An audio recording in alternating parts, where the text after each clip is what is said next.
Ó, começou a gravar agora. Como diz o Djan, agora é sério, né? Vamos dividir a turma em grupos de 4 pessoas, tá bom? Separe em 4 e aí se sobrar ou faltar alguém, vai uma pessoa fica em um grupo. O que que nós vamos fazer agora nesse período de manhã? Todo mundo vão ter, todos os grupos terão as mesmas perguntas a serem respondidas. Peguem uma folhinha de caderno, alguma coisa do tipo. Ah, tá. A gente tem. A senhora me ajuda a entregar, por gentileza? A Thelma vai entregar para vocês. A gente trouxe impresso também as questões.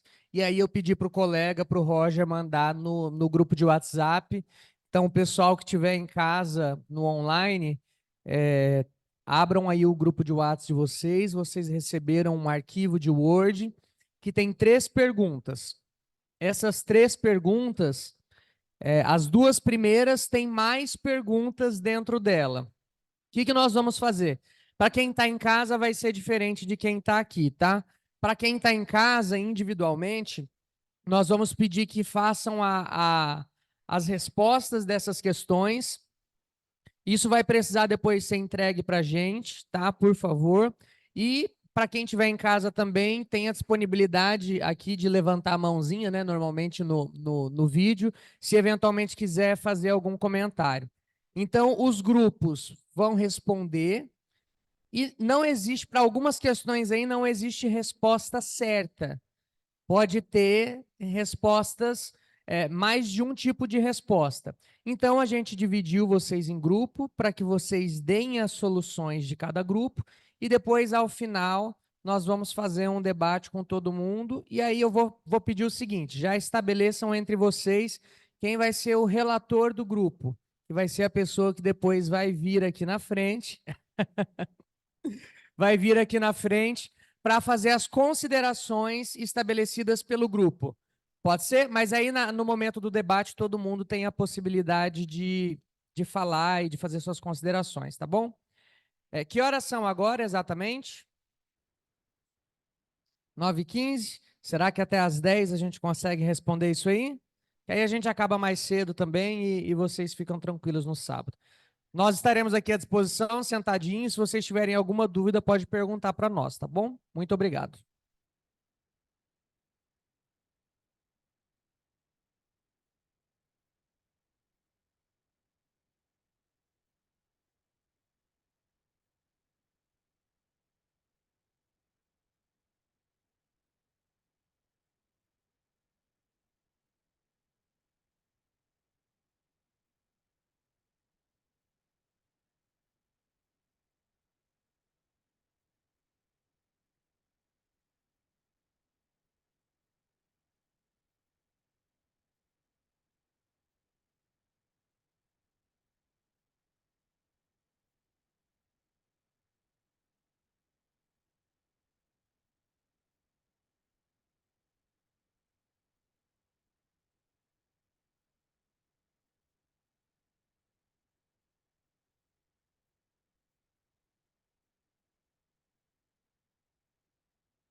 Algo já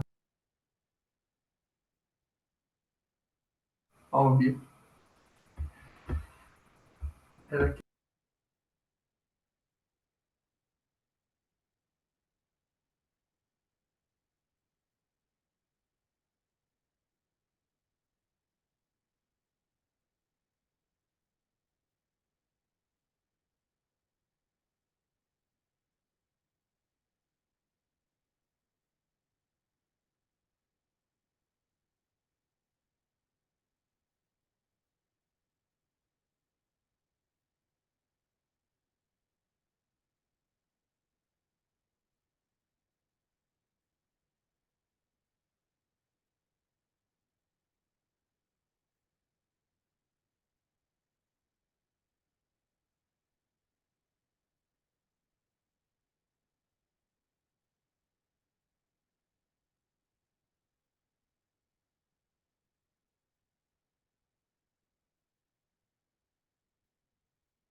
Pessoal, todo mundo conseguiu responder?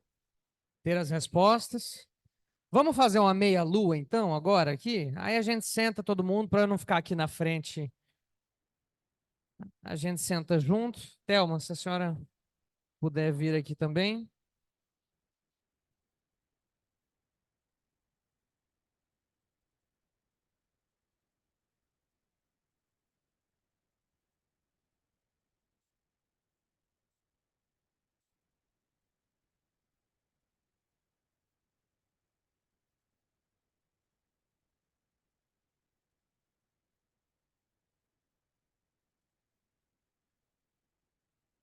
Alguém me empresta uma caneta, por gentileza?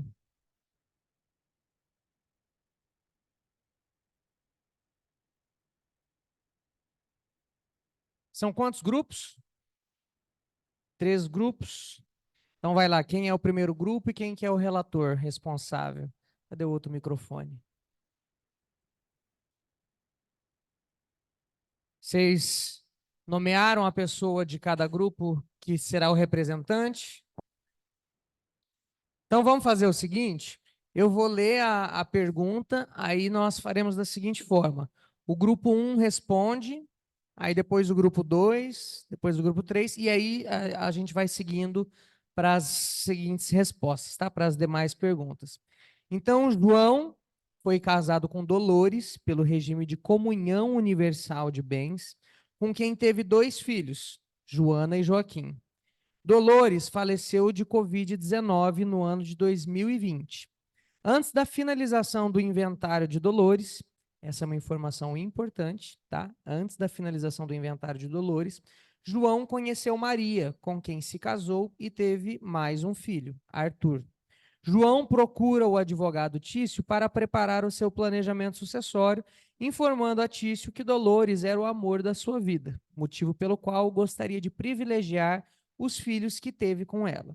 Pergunta-se, primeira pergunta então, João poderia se casar com Maria? Grupo 1. Poderia. Certeza? Sim. Sim, João poderia se casar com Maria. Tá. Segundo grupo. Poderia se casar? Terceiro grupo. Poderia se casar. Tá, vamos lá. São 3 grupos só, né? 3 grupos só. Vamos ler um artigo aqui do Código Civil. Vamos. Já começa o rolo no começo, né? Vamos lá. O Código Civil, antes de eu ler o artigo, vou explicar para vocês. Ele tem algumas previsões com relação ao casamento, ao relacionamento em geral, né?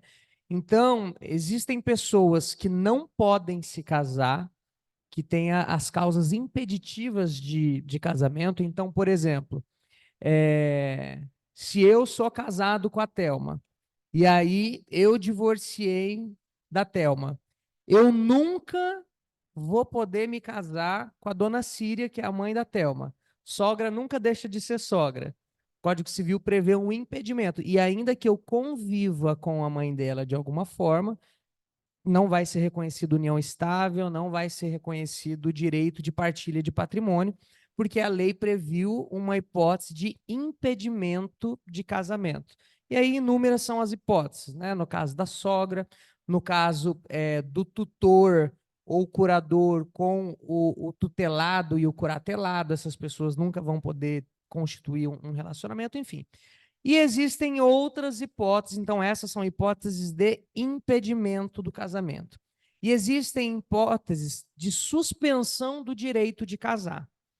E as hipóteses da suspensão do direito de casar estão previstas no artigo 1523. E qual é o raciocínio, qual é a ideia de suspender o teu direito de casar? Porque vou ler para vocês as hipóteses e aí eu vou explicar a ratio da norma. Então, o artigo 1523 fala: não devem casar o viúvo ou a viúva que tiver filho do cônjuge falecido, enquanto não fizer inventário dos bens do casal e der partilha dos herdeiros, aos herdeiros, tá? Então, o inventário da Dolores não acabou. E aí o João, sem vergonha, nem viveu o luto ainda, já tinha encontrado a Maria. Tem um João aqui? Tem. Ei, João. Puta, João. Pode, vou explicar. Tinha que ser o querido. O teu direito está suspenso. Mas aí João olha e fala assim: mas eu estou muito apaixonado com a Maria. Eu quero casar com a Maria. Eu preciso desse relacionamento, porque ela é a mulher da minha vida. Aí a lei fala assim: olha, você está com o direito suspenso de casar. Mas já que você está me enchendo muito o saco, eu vou deixar você casar. Só que pelo regime de separação obrigatória de bens. Tá? Então, é assim, é o pode, pero que não mútil, né? Então, assim, num primeiro momento, o legislador não queria Não, deixar casar, mas já que não vai ter jeito de segurar, então deixa casar. E aí é a segunda pergunta. Respondi antes de perguntar, né? Todo mundo respondeu que deveria ser separação obrigatória ou teve alguma Total. resposta diferente? Separação total de bens. Tá. Vocês colocaram o quê? Parcial. Tá. Não é nem total nem parcial, porque a total, lembra que eu expliquei ontem? A total ela é convencional, as partes escolhem. Então é a separação obrigatória de bens. O regime aqui é imposto. E aí, só para vocês entenderem por quê? Por que que isso é assim? Pensa no cenário em que eu sou casado, ali o João era casado com a Dolores, pelo regime de comunhão universal de bens, então tudo era dos dois, né? Meio a meio de todo mundo. E aí a Dolores faleceu, e aí o João casa com a Maria também, assim, naquela ânsia, e quero também comunhão universal de bens. Os bens da Dolores. E aí você pensa se a Maria morre no meio do caminho. Ou se o azarado do João, né, que mata as duas esposas. Ou então se o próprio João morre. Se o João morre, a Maria teria direito ao patrimônio da Dolores, que não tem nada a ver com nada. Entendeu? Então, por isso, o legislador disse separação obrigatória de bens. Porque senão ia começar os filhos da Maria brigar com os filhos da Dolores, que não tem nada a ver, às vezes nunca se conheceram. Então, nessa ideia de proteger a família, né, o legislador fez essa imposição legal, tá? João poderia privilegiar Joana. Aí anula a suspensão de direito de casar. Se ele casar no regime de separação obrigatória, ele pode casar. Aí não tem mais o impeditivo do casamento. Não, peraí. Vamos lá. Ó, eu li com vocês aqui o artigo 1523. Vou terminar de ler o artigo.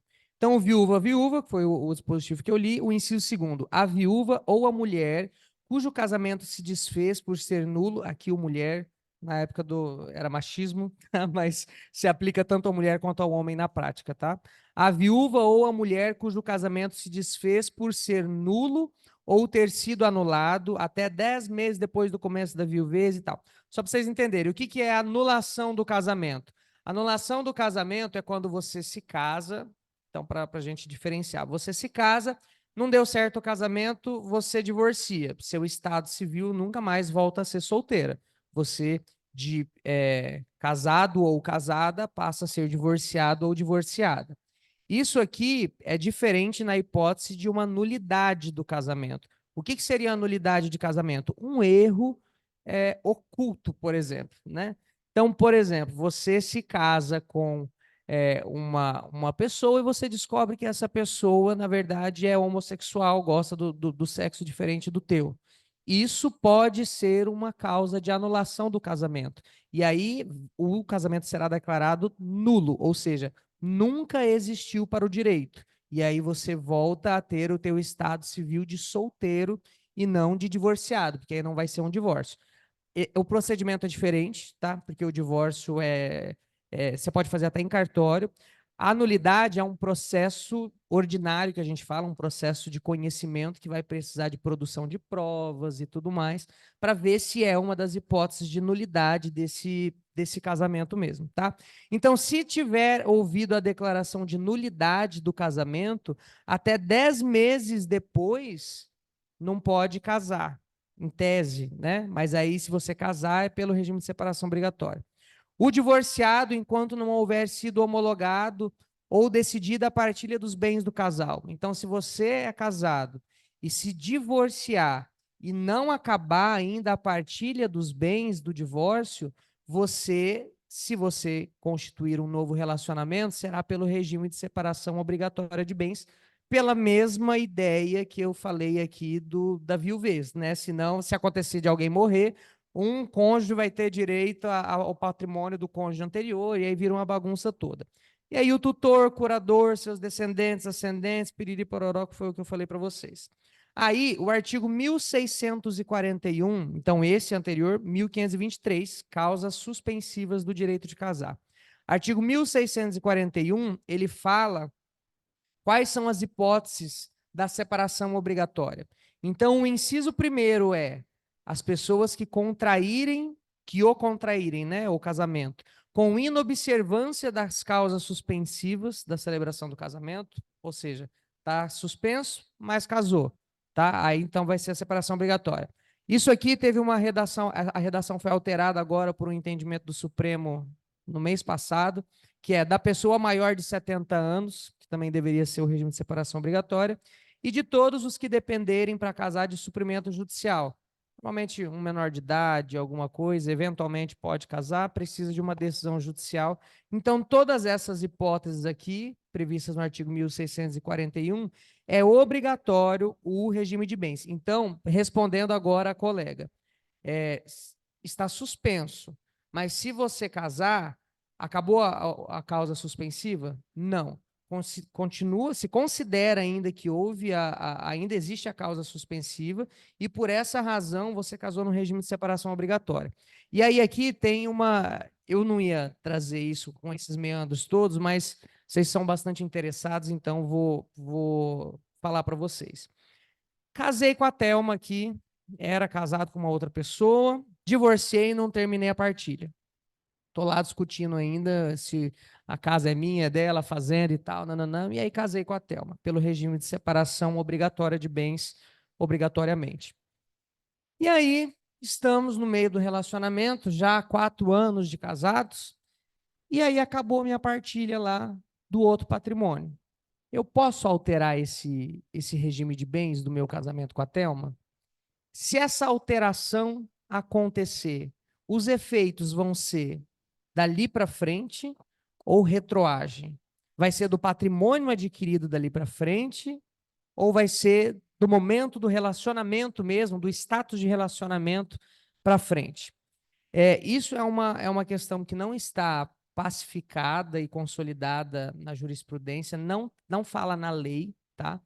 Mas eu particularmente entendo o seguinte, que a partir do momento em que houve a suspensão, que houve o encerramento da causa suspensiva, pode haver alteração, e aí só para vocês entenderem, a alteração do regime de bens, na lei, ela só autoriza que aconteça mediante decisão judicial.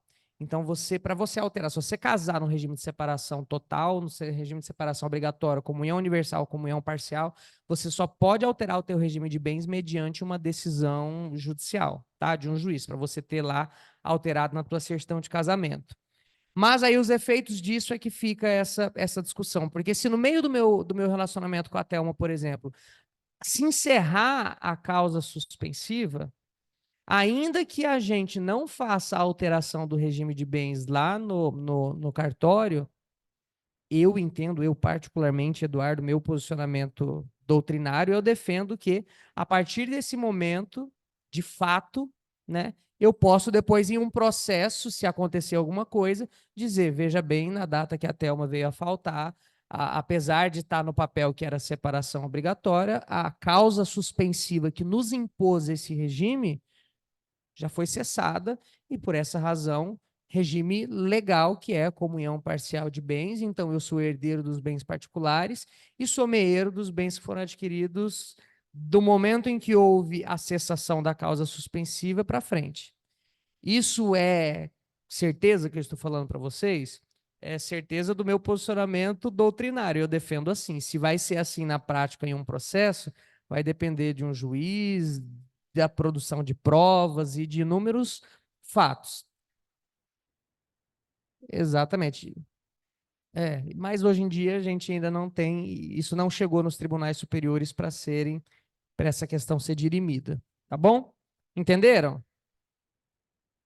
João pode privilegiar Joana e Joaquim, que eram os filhos lá do primeiro casamento, em detrimento de Arthur? E por quê? Grupo 1. Bom, vou partir do pressuposto da nossa resposta que ele poderia ter casado e nós havíamos colocado separação total, tá? Agora entendendo a sua explicação.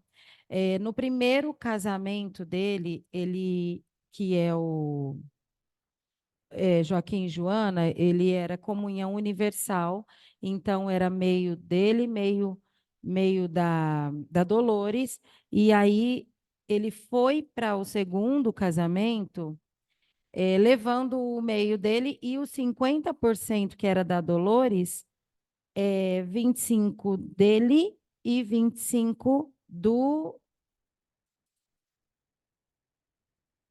Não, não.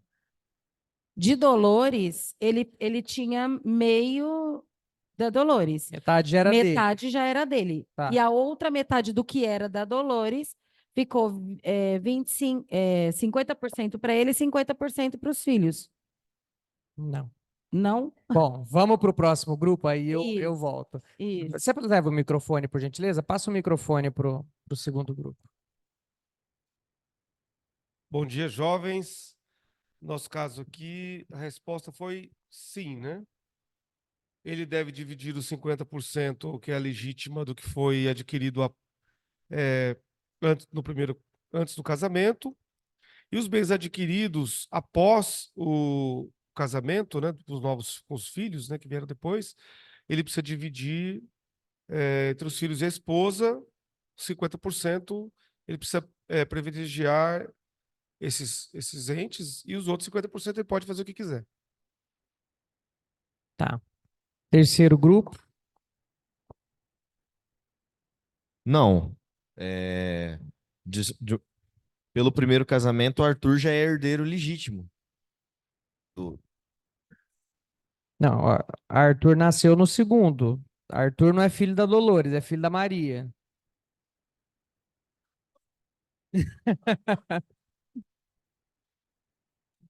Eu travei.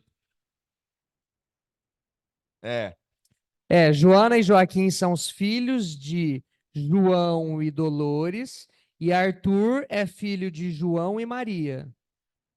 Entendeu? Sim, eu só tô tentando Bagunçou tudo a cabeça, bagunçar né? a cabeça que a gente Tá. marcou. Vamos lá, deixa eu responder para vocês. Eu acho que eu vou precisar desenhar no quadro. O desenho fica mais fácil de entender.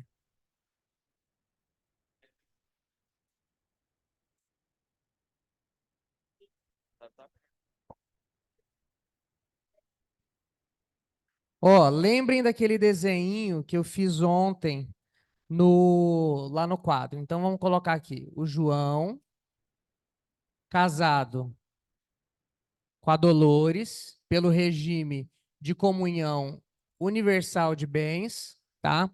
E aí eles tiveram, como é que é o nome que eu coloquei? Joaquim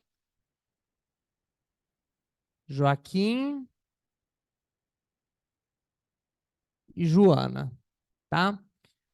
E aí eu coloquei que tem imóvel particular e imóvel depois ou é... Tá, só os bens, né? Tá só os bens, tá? Então vamos, não sei desenhar direito, mas vamos fazer uma casinha aqui, ó, fazer de conta que é. Tem a casinha aqui. Se eles são casados pelo regime de comunhão universal de bens, metade disso aqui tudo é do João e a outra metade era da Dolores, certo? Se a Dolores faleceu, vou colocar uma cruzinha aqui, Dolores morreu. Se a Dolores faleceu, João não é herdeiro. Ele só é meio, ele é dono disso aqui. Isso aqui, essa metade, vai ser 25% dele, do Joaquim, e 25% da Joana. Aí, vamos lá. O João casou agora com a Maria. E aí, com a Maria, ele teve um filho, não teve? O Arthur. Então, ó, vejam bem, eles têm o Arthur, que é filho comum, mas João tem sozinho o Joaquim e a Joana. Metade do patrimônio que era do casal aqui, né? Hoje é só do João. O João, ele tem, vamos colocar ainda 50% aqui só para vocês entenderem que a gente está falando desse imóvel, tá? Nós temos 50% aqui, eu coloquei qual o regime de bens que ele casou. Bom, tem que ser o regime de separação obrigatória, porque não acabou aqui ainda, né, o inventário. Metade desse patrimônio aqui precisa obrigatoriamente respeitar a legítima. Então, 50% dividido por 3 dá?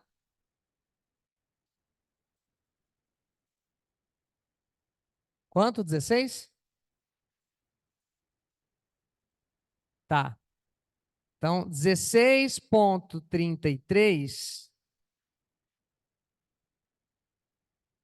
66? Ah, tá. 16,66. Tá.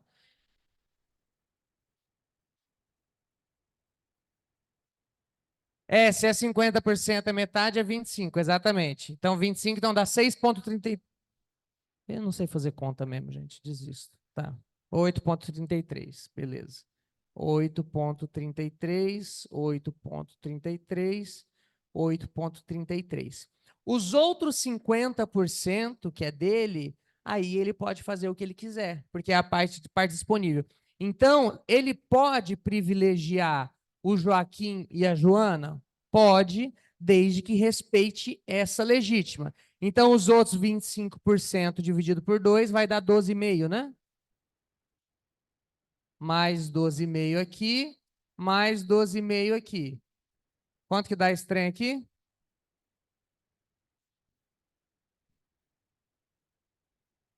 20,83? Então, 20,83, 20,83, e o filho que ele tiver com a Mariazinha vai ficar com 8,33 disso aqui, tá? Levando em consideração essa metade. É claro que depois, lá na hora que for fazer, você vai considerar essa metade 50%, e o quinhão não vai ser dividido assim, mas só para vocês explicarem como é que vai ficar a partilha, levando em consideração o relacionamento aqui desde que veio da Dolores. Entenderam?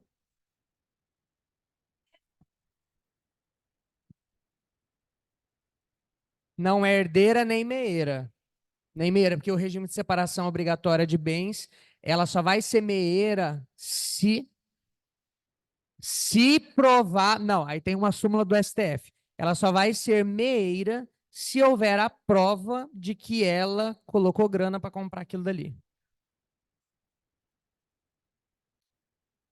Se eles adquirirem juntos e tiver lá no cartório de registro de imóveis que metade é do João e metade da Maria, é metade de um, metade do outro. Se mesmo casados pelo regime de separação obrigatória de bens, tiver comprado e tiver só no nome do João, é só do João. A não ser que depois ela entre com uma ação judicial e prove que, apesar de estar no nome do João, ela contribuiu para a aquisição desse patrimônio.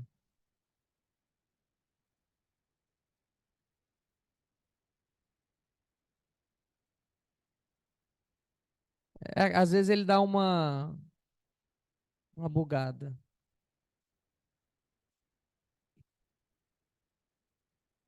Não pode, porque ele precisa respeitar a legítima. Então, pelo menos, ó, aquele 12,5 ali que eu coloquei pro Joaquim e para a Joana, ele poderia ter passado para Maria, se ele quisesse. Mas pelo menos o 8,33 ele não poderia dispor. Se ele passasse tudo para ela, aí se os filhos depois viessem me contratar, eu ia entrar com uma ação anulatória para declarar aquilo nulo, porque ele não respeitou a legítima.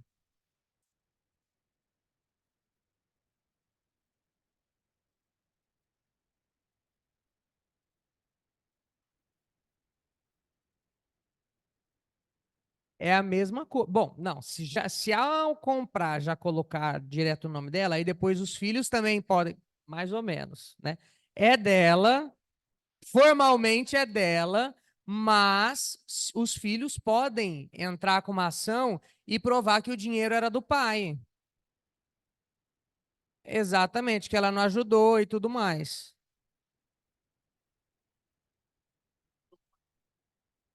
É, a gente também. Tem que ver aqui, ó, se tiver com a luz aí. Deve estar com a bateria. Eu levo o meu aqui, para os colegas de casa ouvirem a pergunta. Ah, tá. Vamos para a pergunta 2 agora, né? Todo mundo entendeu a 1?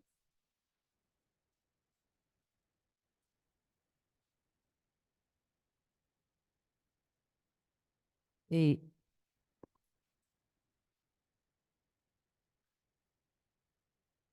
Mas veja bem, ali o João, não está recebendo nada em inventário, porque o João era meeiro já, então ele já era dono, então isso comunicaria. Se ele tivesse recebido um pedaço de herança, aí beleza, porque a herança ela não comunica no no casamento futuro, né? Isso a gente não falou ontem.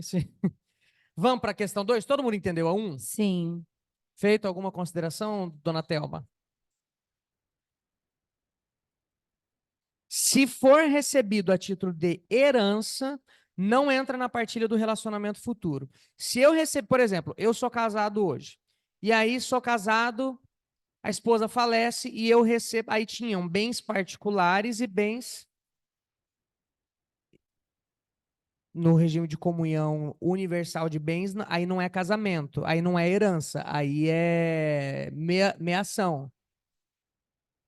Sim, é que aí ele está perguntando se for herança.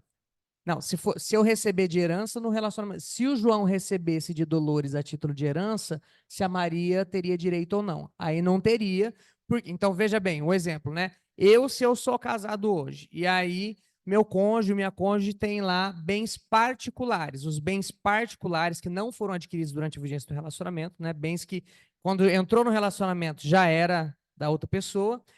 Esses bens, se a outra pessoa falece, eu vou ser herdeiro. Lembra do desenho de ontem? A partezinha amarela assim? Juntamente com os filhos dessa pessoa, eu recebo um pedaço a título de herança, tá?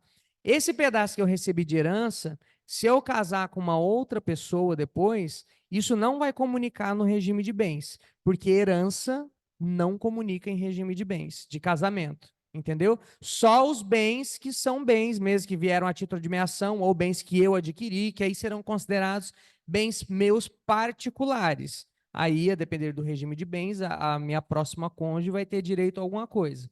Tá? Mas se for de herança, não tem direito.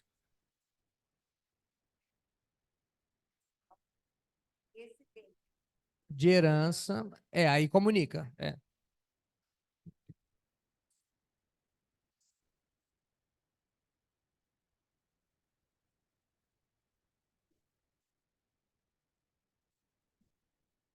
Só teu filho. A não ser. Não, é só teu filho. Só teu filho. Todo mundo entendeu? Entendido? Questão 1. Vamos para a questão 2, então. João, já viu que é o mesmo João casado com a Maria agora, né? Já está no segundo casamento.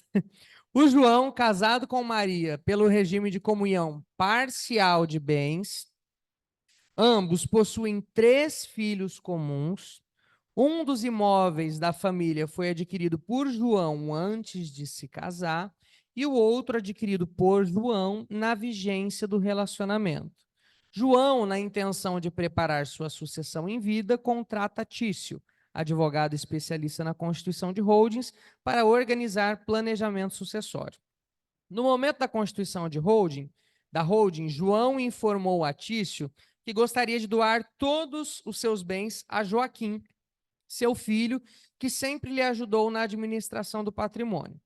Aí tá, essa é a historinha. Mas aí, é só para entender que foi uma dúvida do primeiro grupo ali. A primeira pergunta é, beleza, contei essa história, mas se não tivesse o planejamento sucessório, como ficaria a partilha de bens, se fosse o inventário? Tá? Então, como ficaria a partilha de bens na hipótese de não haver o planejamento sucessório? Grupo 1. Ai, vamos lá, sofrer. Aham.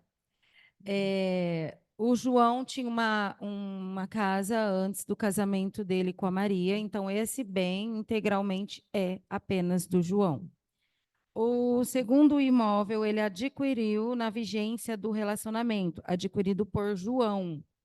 Porém, eles têm um regime de comunhão parcial de bens. Na comunhão parcial de bens, a Maria, ela é herdeira. Meieira? Meieira. Isso, ela é meieira, é. Então, sem planejamento sucessório, né? Digamos que o João bateu as botas e aí não tem o planejamento sucessório. Como ficaria? 100% que já é do João, mais metade do que é dele e da Maria, os bens do João se caracterizam 150% de uma casa e metade da outra. 100 de uma casa e 50 da outra. Eu entendi. Não é percentual, ele tem 100% Entendi. de uma casa e 50% da outra. Não presta atenção, não, que ele gosta de tumultuar. Ele não... 50% que é do bem da parte da Maria é repartido com o filho, 25%. 25% para a Maria, 25% para o filho. Para os filhos, 25% para a Maria, 25% para os filhos. A Maria, ela tem direito a 25% desse bem que é dela.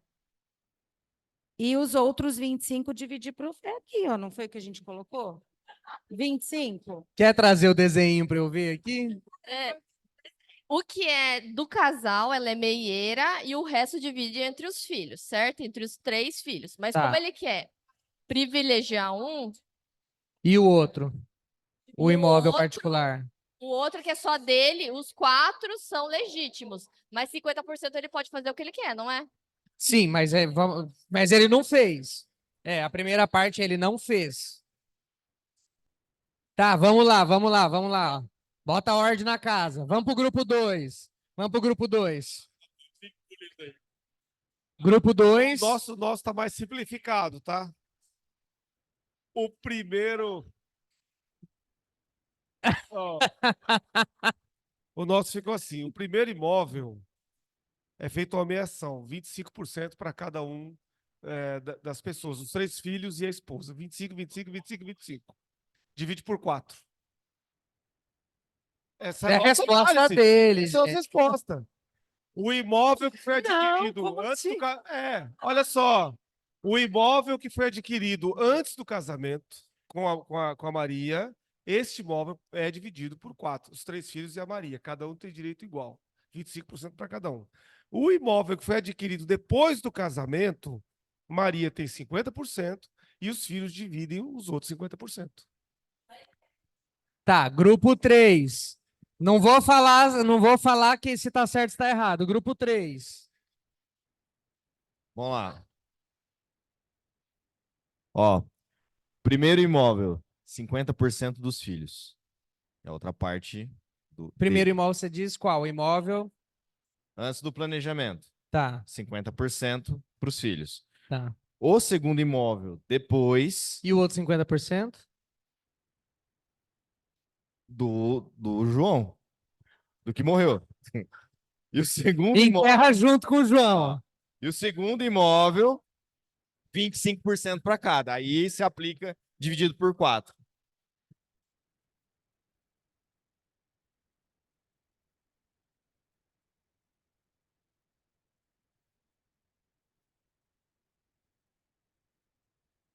Morreu, então. Entendi. Ele tá criando uma nova hipótese. Tá, mas a pergunta. Pera aí, ó, o colega aqui tá falando. Passa o microfone aí. Você já terminou ou tem mais? Já? Passa o microfone aqui pro... Nessa situação, imóvel 1 partilhado entre os 3 filhos e o imóvel 2, 50%, né, por ser meieira, e os outros 50% dividido entre os 3 filhos, por conta do comunhão parcial de bens. O primeiro Tá. imóvel não se comunica. Vamos lá. Quem será que está certo? Tan, tan, tan, tan. O grupo 2 foi o único que deu a resposta correta. Vamos lá, vamos desenhar de novo. Gente, ó, lembrem. Será que tem aqui a minha apresentação? Deixa eu só ver se está salvo no computador. Oi. Tem experiência na história do regime de bens? Aqui, tá aqui, peraí.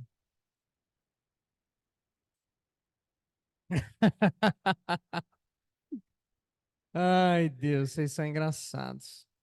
Pera aí.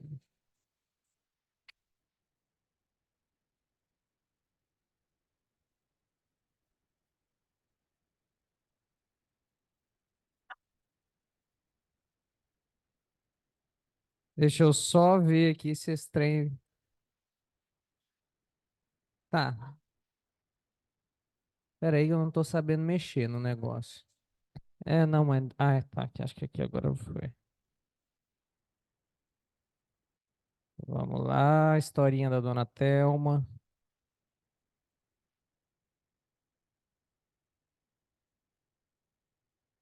Comunhão parcial de bens. Esse exemplo da questão 2 é exatamente o que eu passei na aula ontem, ó. O João, casado com a Maria, 3 filhos. Um imóvel adquirido pelo João antes de se casar, outro imóvel adquirido pelo João depois que ele se casa. Joãozinho bateu as botas, como disse a colega. O imóvel que foi adquirido durante o casamento, metade é da Maria a título de meação. Então, 50% deste imóvel é dela. Os outros 50% divide entre os 3 filhos. O imóvel adquirido por João, por sua vez, ele será dividido em 4. E aí fica 25 para cada um. Porque a viúva, vejam bem, ó. Abra aí, alguém tem o Código Civil? Abre, bota no Google aí. Artigo 1829. Isso. Deixa eu ver se é isso mesmo, se eu tô bom de cabeça.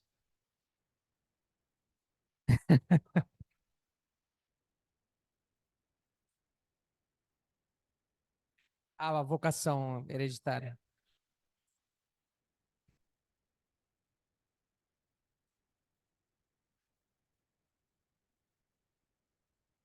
Tem fácil.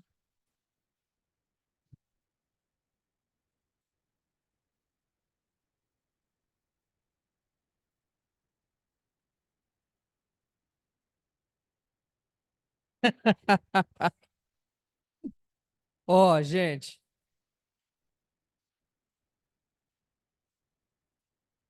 Isso, inciso primeiro. Aos decentes. Gente indecente não tem direito à herança.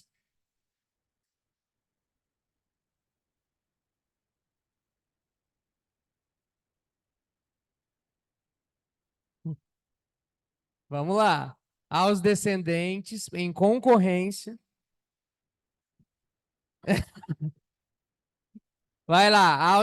Vamos lá, gente, para a gente acabar aqui, ó. Vou ler. A-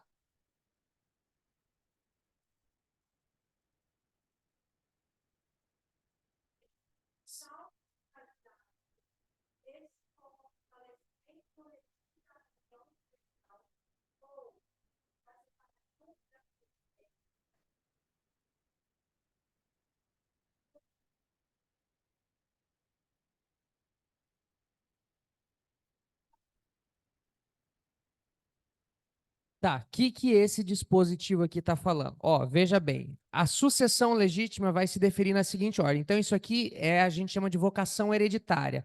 É quem tem o direito de preferência no recebimento da herança a hora que alguém falece, tá? Então, a primeira pessoa que tem direito ao recebimento da herança no falecido são os seus descendentes, são os filhos, né, ou netos, na hipótese dos filhos já terem morrido, que aí é aquilo que a gente fala de herança por estirpe, enfim. Então, são os descendentes em concorrência.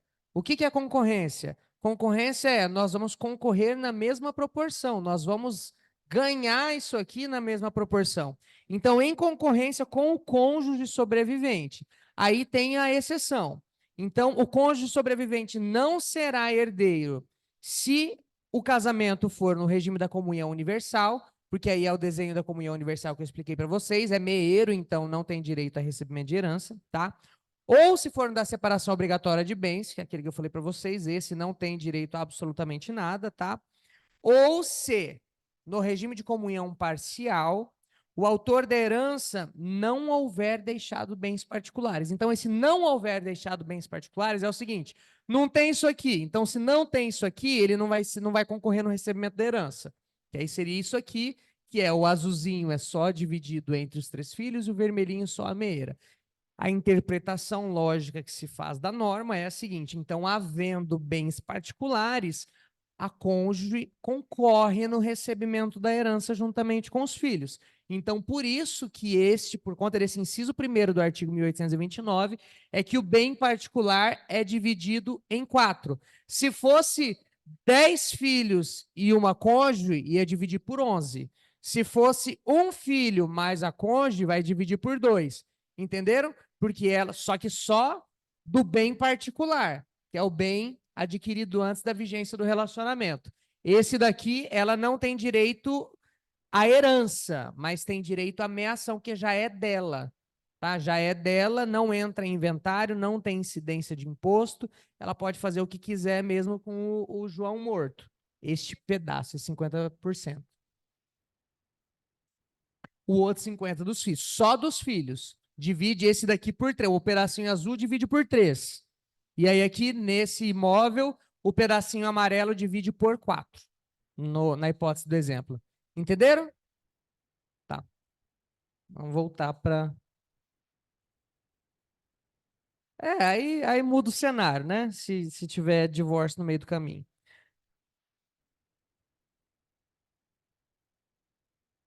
Isso, a partilha sem divórcio, sem nada. É o João casado com a Maria, morreu casado, tá? Aí a segunda... Alguém quer falar alguma coisa?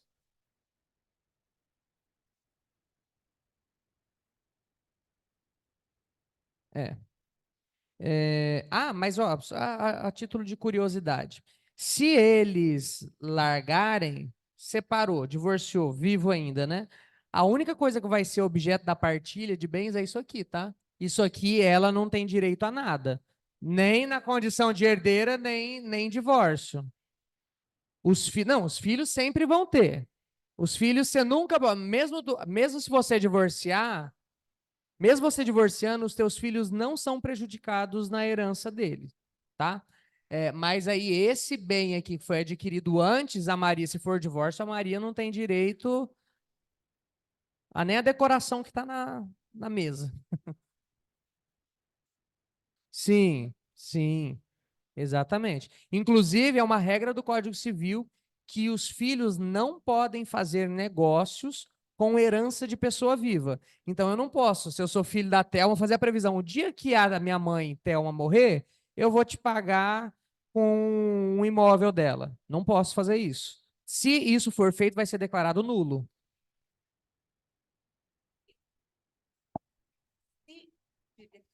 Se e quando a pessoa morrer, deixar bens. Então, meu pai está gastando muito, é pródigo, não sei o quê, vamos interditá-lo e vamos usufruir esse bem. Não. Esse bem tem que ser utilizado para o seu pai até o falecimento. Depois, se sobrar, vai ser o direito sucessório.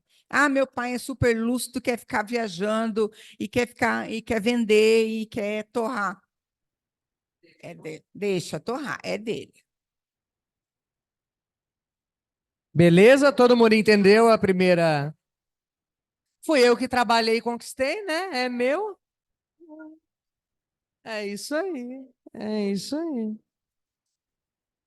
Minha mãe que fala, ela fala assim, eu não vou deixar nada para você não, você que se vira para conquistar suas coisas. Já tá guri criado já. Não, ainda não. A gente já passa. Vamos para a última pergunta da pergunta 2, antes de ir para 3. Tício, essa é fácil. Tício pode operar a holding com a doação integral das cotas a Joaquim? Eu esqueci de colocar os nomes aqui, né, dos filhos. Mas Joaquim é um dos filhos. Ele pode doar. Ah, não, eu coloquei sim, ó. Ele queria doar tudo para Joaquim, seu filho que sempre ajudou na administração. Ele pode doar 100% das cotas da holding para Joaquim? Por quê? Maravilhosa.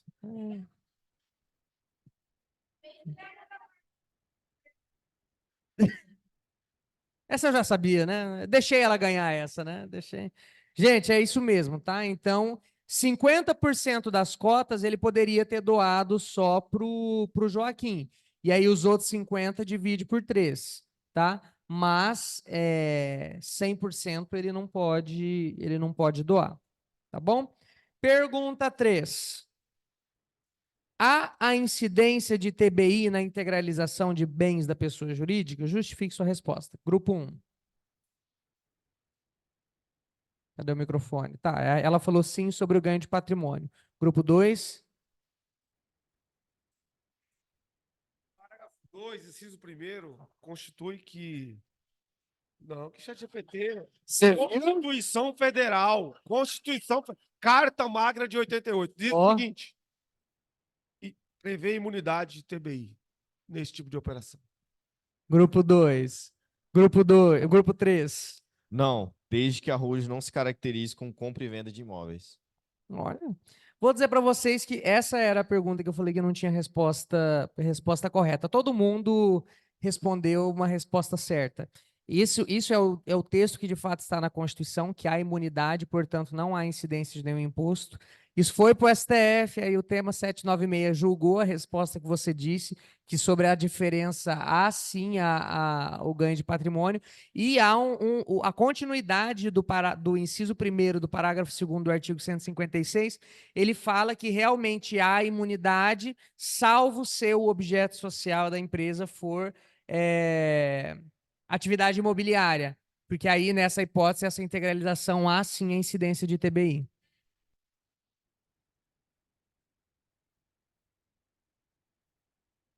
Uhum.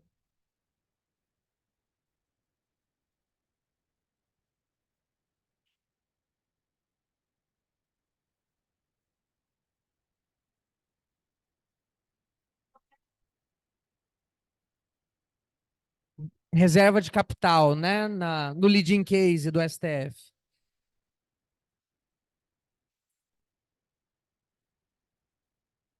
É isso aí. Só para explorar um pouco melhor esse assunto, talvez, né, nem seja tanto a área de vocês, mas é muito a minha área, eu gosto e acho que é algo interessante para todo mundo saber, até o colega que é empresário e tudo mais.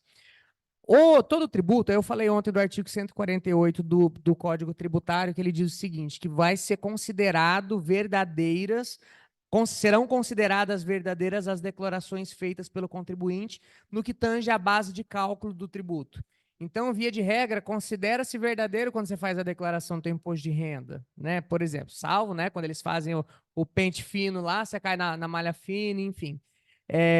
Quando você vai comprar um imóvel, você coloca lá na escritura pública que ele vai ser 100 mil reais. Só que, na verdade, é 1 milhão, né? Tipo assim, ele valeria de fato 1 milhão. Prevalece o entendimento de que é 100 mil reais, porque é aquilo que está sendo declarado. Aí, na prática, o município, né, e os estados, eles têm colocado esses valores arbitrados. Tanto é que, se você for fazer uma escritura pública em um cartório de notas, eles vão pegar, eles têm um convênio com o município e eles têm um sisteminha que eles baixam lá o valor que está na prefeitura para a base de cálculo do ITBI. E, às vezes, numa grande maioria das vezes, o valor é menor do que o preço efetivamente de mercado, mas existem muitas situações em que estão maiores. Imóveis no centro, por exemplo, a base de cálculo do ITBI da prefeitura está muito mais alta do que, de fato, as pessoas conseguem vender e comprar. Tá? E aí, nessas situações, você entra com mandato de segurança, você consegue garantir o direito de manter o valor declarado. Na situação do leading case, qual foi o raciocínio do STF? Foi o seguinte, olha, ele está considerando, o próprio contribuinte está considerando que o imóvel é R$ 1 milhão. Por quê? Ele está colocando 100 mil a título de integralização, só que ele considera o resto e está colocando aqui contabilmente como reserva de capital para ele usar em outras modalidades. Por isso que o STF olhou e falou assim, cara, você não está considerando, né, respeitando o artigo 148, estou respeitando a tua declaração que não é 100 mil, e sim R$ 1 milhão, né? E aí, já que o valor que está sendo integralizado não tem incidência do imposto, a diferença, que são os 900, a gente vai cobrar. Por isso que eu, particularmente, todas as vezes que eu vou estruturar a holding, eu falo do risco, mas eu já falo para o cliente assim, ó, no honorário da estruturação da holding já está incluso uma ação judicial para entrar contra a decisão que o município vai mandar recolher o ITBI da diferença, mas é porque aí eu tenho interesse na tese de ver como é que isso vai rolar nos tribunais, o entendimento do judiciário. Mas essa é o raciocínio. Quando eu vou estruturar, por exemplo, eu não coloco essa diferença como reserva de capital, né? Até porque normalmente os nossos clientes não vão usar isso para fazer operação, sabe? Normalmente é só para estruturação do planejamento sucessório mesmo. Aí eu vou te dizer o seguinte: eu tenho uma tabela com quais desembargadores do tribunal concordam com a minha tese e quais não concordam. Aí é roleta russa. Vai depender da mão de quem cair. Aí você tem que falar para o cliente. Por isso que é um risco calculado, entendeu? Depende, mas eu tenho situações do mandato de segurança que eu consegui o mandato de segurança antes do registro. Então não precisou recolher o valor, entendeu? Mas.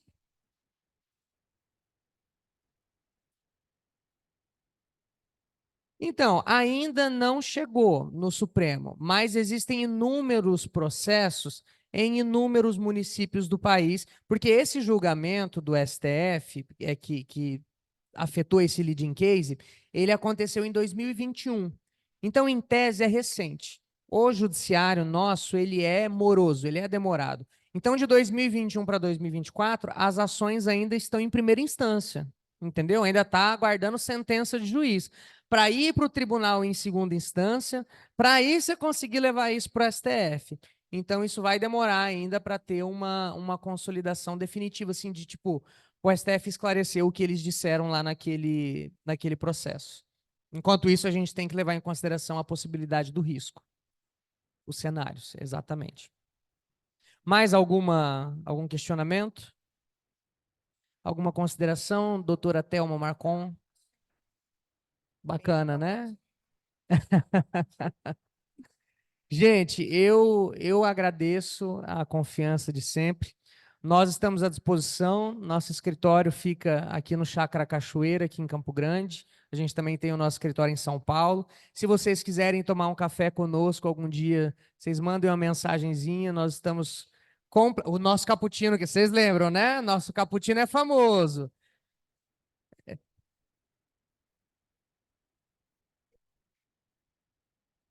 E olha que eu vou contar para vocês que eu tenho um ciúme desse material. Não costumo disponibilizar ele, não, porque isso aí cai na mão do advogado, o cara sabe fazer um planejamento sucessório sem mim. Mas só porque são vocês, só porque é o Dijan que pediu, a gente já disponibilizou.